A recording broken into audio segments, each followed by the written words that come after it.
The moment when Siakam gets the ball here, he's behind every Golden State defender, but watch what happens as he pushes it up the court past the entire Warrior defense, catches Livingston asleep, and now Green has to close out, leaving Danny Green wide open in the corner, and he knocks down the three. The aggressiveness in transition was there from Toronto throughout the entire game, and on the opposite end, Golden State seemed confused and discombobulated as they weren't able to keep up with this pace. But this is only a small part of the problem for Steve Kerr. Let me explain the rest of it. What up everybody, my name is Stefan and this is Heat Check. Let's get into it. The Raptors ended the game with 24 fast break points, which is crazy considering the fact that the Warriors came into this game ready and well rested with 9 days off. Basically, this is how Pascal Siakam got a large portion of his 32 points that I'm sure came as a shock to everyone watching the game. What I loved, however, is the other way that he scored, by putting his head down and going hard to the basket, and that was the case for a lot of guys on this team.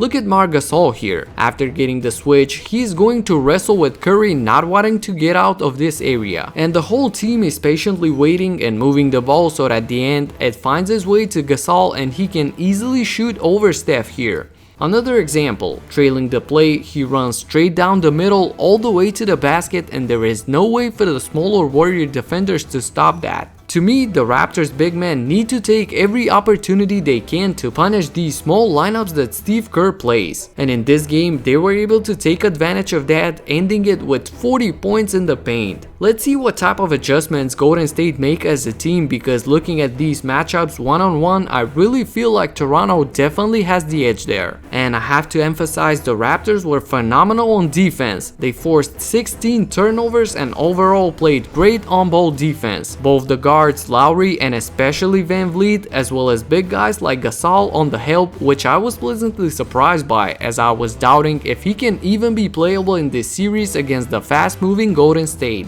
And speaking of them, for the Warriors there wasn't really anyone past Steph and Klay making any kind of impact on offense, and despite what anyone says, I'm sure that they would love to have KD back in the roster right now. Although judging by the return of Cousins, who had no contribution in this game, who knows how efficient will Durant be when he comes back? Well, if he comes back first and foremost. And on the topic of injuries, last thing I need to say for all of you to notice, Kawhi Leonard is clearly playing injured ever since the Milwaukee series. You can see him limping, wincing, and just not being able to explode. In my opinion, he is playing 2 speeds slower than he normally can, but is giving 110% effort, willing himself and his team all the way to the finals and to a Game 1 victory. This is next level type of hero mode. Huge shout out to Kawhi. For Game 2, we can all say that the Warriors will come out with a sense of urgency that they obviously didn't have in the finals opener, and the fact that they played really bad and still were in the game all the way till the end makes things extremely scary for Toronto. I cannot wait to see where things go from here.